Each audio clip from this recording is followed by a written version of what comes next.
Welcome to Become an Idol. This is episode 8, From Valet to Six-Figure Instructional Designer.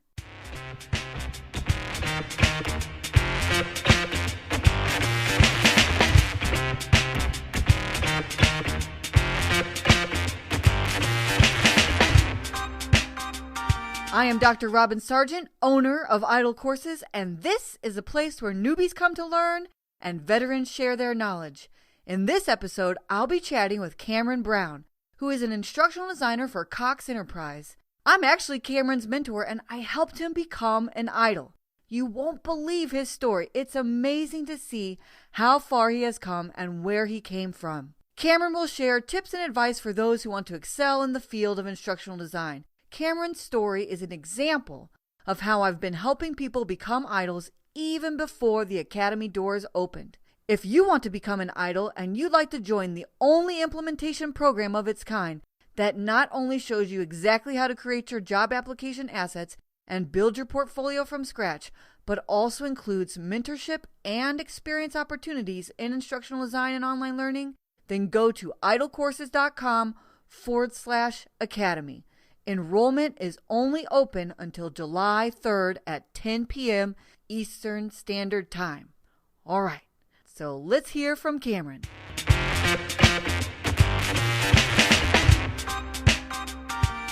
I have here with me today Cameron Brown, and I actually met Cameron when I was an academic advisor at Shorter University, probably something like 2010 or something like that. And he was a library assistant. He was going around and helping fix classroom projectors and helping students with printers, which was actually the job I started out with at Shorter University. And then Cameron, you changed your role at Shorter University.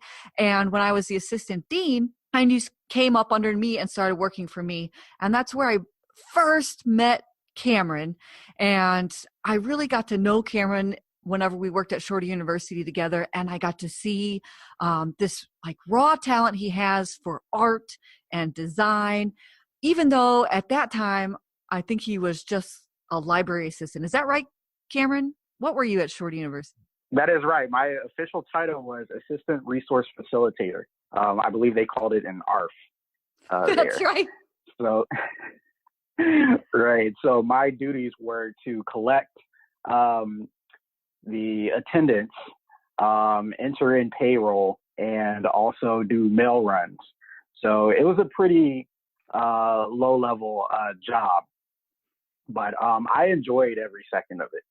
And that's what I always loved about you and your spirit. You're always like a hard worker, even though, like you said, you were the ARF or the gopher of sorts. But anyway, I knew that whenever I moved on from Shorter University, I remember even saying to you, when I'm a boss in instructional design, and this was before I ever landed my instructional design job, I said I was going to have you come and work for me. And I remember that very clearly. And then it actually happened. And Cameron, I brought you on today because you are a success story, especially for those who want to become an instructional designer. And let's just start talking about you and going through your journey so that people can really see how you went from zero to hero in the idol world. Awesome. So go ahead, tell everybody, our listeners, who you are and what you're doing, and just kind of some introductory stuff. Yeah, absolutely. Well, first and foremost, my name is Cameron Brown. Currently, I am an instructional designer / contractor, currently working for the global conglomerate known as Cox Enterprises. And I don't know if you all know this, but Cox Enterprises is a company that nets about 21 billion in total revenue. So Cox, they have a few branches, Cox Communications, Cox Automotive, and Cox Media Group, as well as let me start from the beginning. As well as Cox Media Group. So if you've ever heard of man, what was it? Auto Trader? Auto Trader, Kelly Blue Book. Those are some of the contracts that I've worked under. Incredible. And so you now are working for this huge enterprise. I thought it's called Cox Communications, but that is like just one branch of Cox Enterprise. It is, yes. Oh, okay. So you work for Cox Enterprise as an instructional designer. But so, Cameron, tell us about your journey. How is it that you got your start in instructional design? To be honest, I had a really great mentor. I never even knew instructional design existed. But when people ask me what I do, I tell them, and 10 times out of 10, their follow-up is, that sounds really complicated. But as an artist, I was never really the best in high school. I made so-so grades, and I even left school early to become homeschooled. Now, right out of high school, I wasn't too confident in my artistic ability to make me a lot of money. So I figured that I'd do well in the technology field since that was my second passion. I remember seeing commercials for ICT Tech on my favorite channel, Tech TV, coincidentally. And I thought that it would be a good move to attend that school. But this was done without doing a lot of research. So after attending, I was immediately thrusted into a mountain of debt after only completing 1 year. So upon leaving, I thought that it would be better just to work odd jobs and go to school simultaneously so I wouldn't have to deal with loans and more debt while trying to get an education. But this caused me to go into a deep depression. But as you said earlier, one of the odd jobs that I worked at was a school where I met my mentor. My position was pretty low on the totem pole, but I was always an extremely hard worker. And my mentor saw that kind of potential in me. 5 years later, she had an opportunity for me that changed my life forever. And that's how I became an instructional designer. Yeah. And just, to be clear, you're talking about me, right? Yes. For everyone that doesn't know, my mentor is Dr. Robert Sargent. Yeah. So I remember that. I remember that very clearly because I remember what I said to you before we both kind of parted ways, because you actually went down to Florida and I got my first instructional design job at Silver Pop. And didn't you go down to Florida? You wanted to be in the Disney program, and what was going on down there? Yeah, so I went to Florida with actually no job. I ended up being a valet for a few months, and then I started up in the Disney college program, which I thought that would look really great on my resume. And from there, I worked in the parks, but it was only for about 7 months because it was just like being on a internship. In fact, it was an internship. And afterwards, I got another job valeting, and it didn't really pay that much. So it was just, kind of job bouncing. But then, after a few years of doing that, that's when I got the call to come back. And I just got an opportunity that I could not refuse. So during those 5 years, I always took passion in whatever I did. And because of that mindset, that's how I am where I am right now. Yeah, absolutely. I remember just always thinking, well, I can teach somebody instructional design principles, but I can't teach them hard work. I can't teach them design, like graphic design skills. And I really, it's difficult to teach somebody who's doesn't have an aptitude in technology to learn new technologies. And so, I'm thinking about like this, I get to pick my instructional designer that's going to come work for me. It's kind of a low budget for an instructional designer, which it was. I mean, it was a boon for you, Cameron, but as far as yes.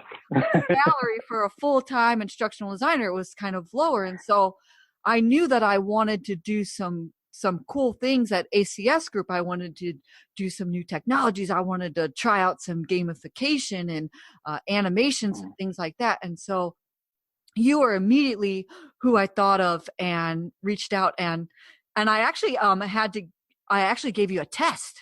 Do you remember that? Yes. Yes. I remember that test. I actually still have that test too. But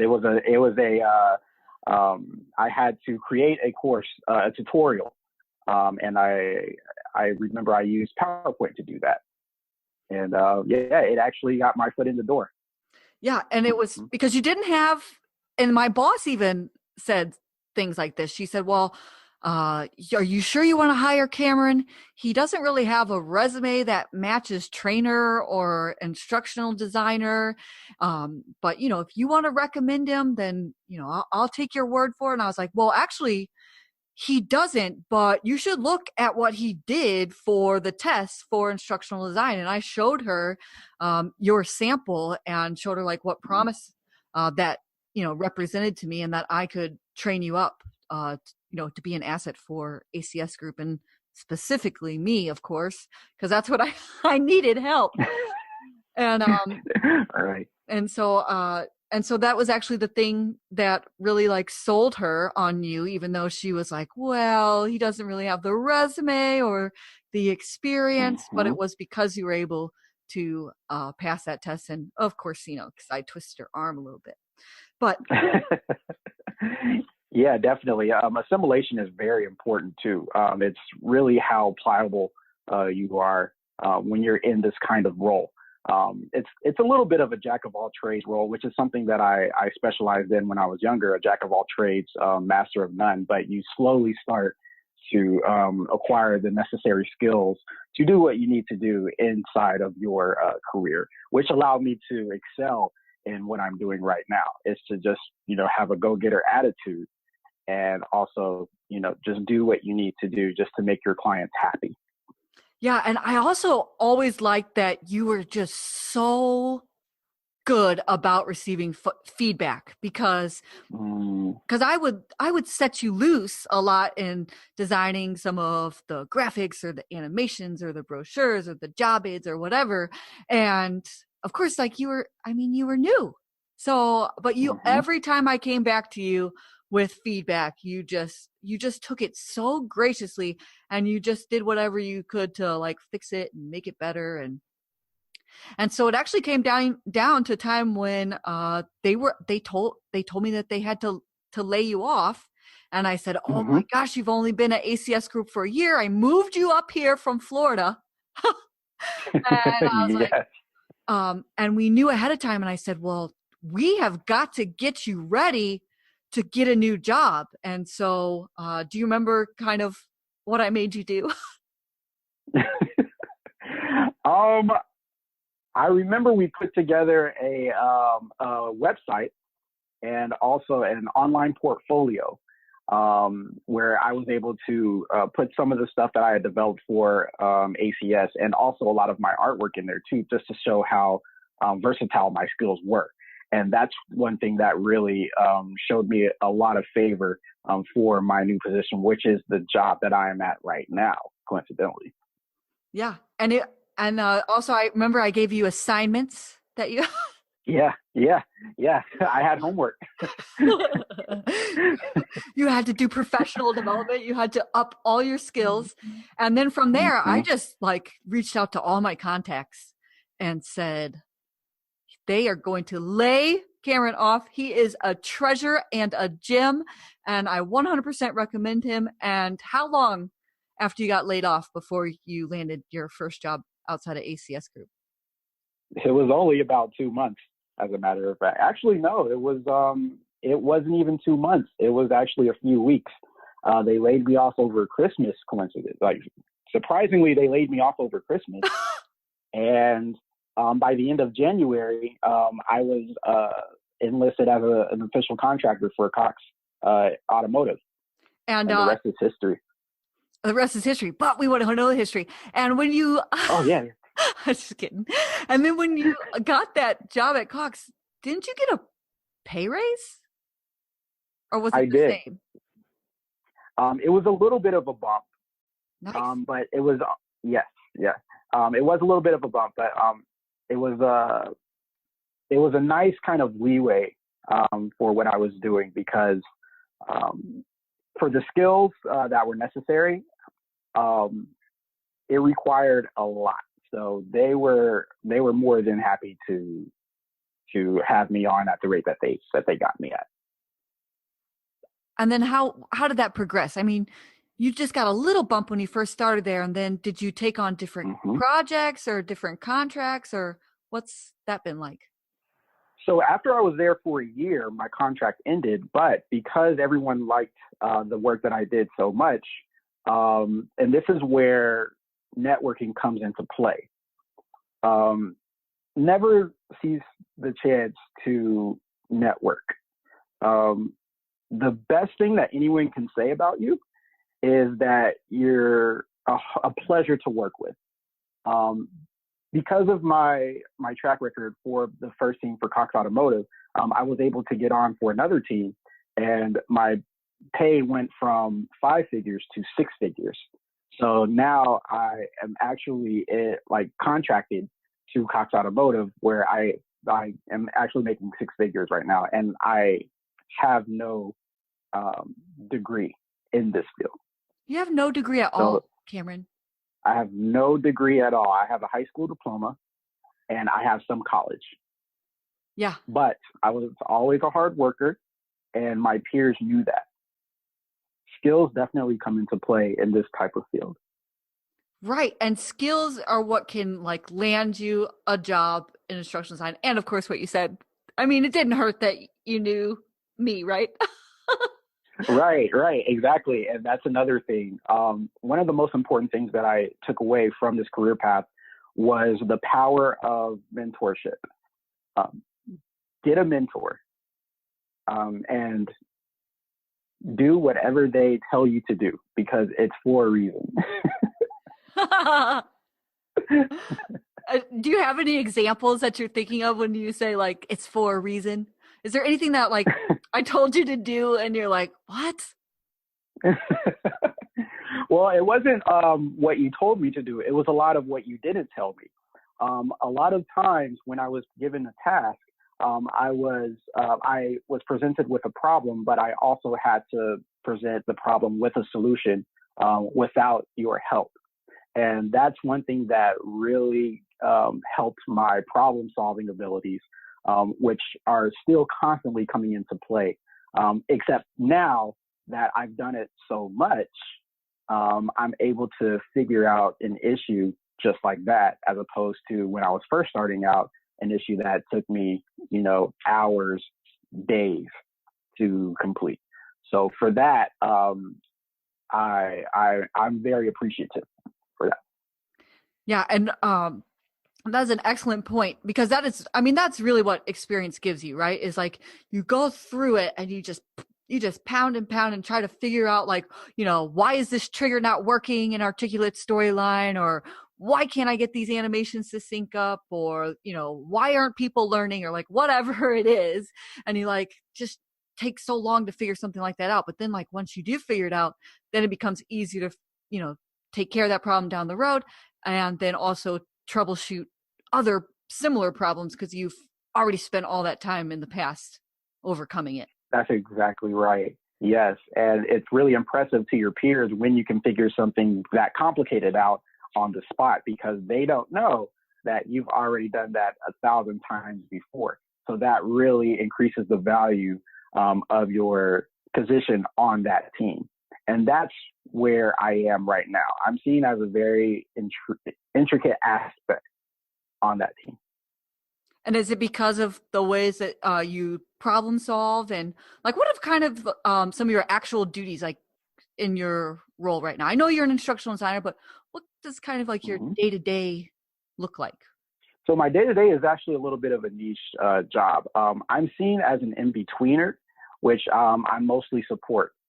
So for my teammates, if they're overwhelmed, then I take on a lot of their responsibilities just to make sure that they get their projects out on time. It is a lot of course building.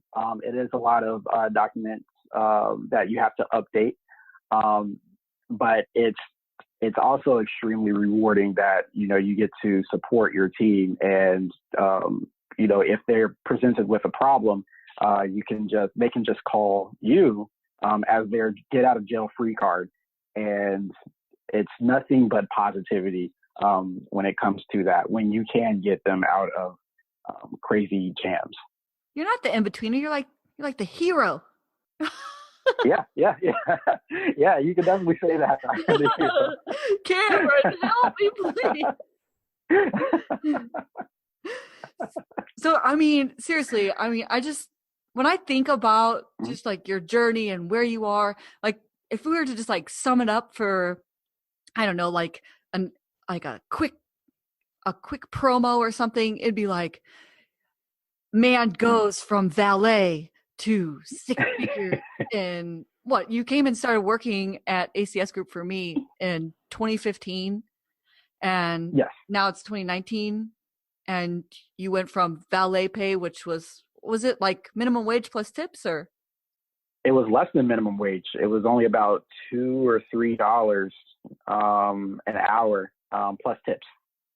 Okay, you made $3 an hour plus tips. Yes. The first job you got in instructional design, you had a salary position with healthcare, and then you are now at one of like the largest companies, making your six figures without a degree, without any like prior instructional design experience, and it is because of your hard work, your ability. Exactly. You are a pleasure to work with, and your aptitude for design and technology. That's exactly right. Yes. And I can't stress to you how important it is to just work hard, because there are people that are always watching. And I'm going to repeat it, but the best thing that anyone can say about you in whatever you do, be it a janitor or a valet, or even an instructional designer, is that you were a pleasure to work with. That's right, because people hire people they like, right? They've got two resumes and they're both the same. They're going to pick the person they like. That's excellent advice. Right, exactly. Mm-hmm. And they don't want to work with anyone that is neurotic, that is always stressed out, that doesn't know what they're doing, or that's just generally unfriendly. Yeah, right? Because there's no reason to even really stress out too much, because if you're like friendly and nice about it, you can get a lot of help in the community. You can, yes. Yeah. Your peers will definitely open doors for you. That's true, especially in this world. It's a very small world, instructional design. It is, yes. Okay, so we've already talked about, I think, some of the important things that you've learned along your journey. Did you want to add any more to the most important things that you've learned along the way in instructional design? Like, what would you tell somebody who wants to get into this field and become an idol? Network, and don't limit the opportunities that come your way. Be confident in your abilities, and always do your best to work hard, if not harder than those around you. I like it. I think that's great advice. And what is your final and best information for anyone that wants to become an idol? Never miss an opportunity to learn a new tool. Instructional design is a constantly changing type of medium. And you really want to be ahead of the curve in this type of field. So be it a new program, be it a new process, never miss the chance to learn something new, because it can be a great asset for you in the future. Cameron, thank you so much for coming on. I know that your story is going to be an inspiration for so many people who are looking to get into this field, especially those who may not even have a degree, because just like you said, it is all about hard work, being a pleasure to work with, and your skills, proving your skills. And the more that you can practice and apply that hard work to the skills and the aptitudes that you already have, you really can have the same success story as you did, Cameron. So thank you so much for coming on and sharing your story. I know people are just going to love it. I really appreciate you for having me. It was an honor to tell my story. So thank you. Thank you so much for listening. You can find the show notes for this episode at idlecourses.com. If you like this podcast and you want to become an instructional designer and online learning developer, join me in the Idle Courses Academy, where you'll learn to build all the assets you need to land your first job, early access to this podcast, tutorials for how to use the e-learning authoring tools, templates for everything course building, and paid instructional design experience opportunities. Enrollment is now open until July 3rd. idlecourses.com/academy. Sign up before it's too late. Now get out there and build transcendent courses.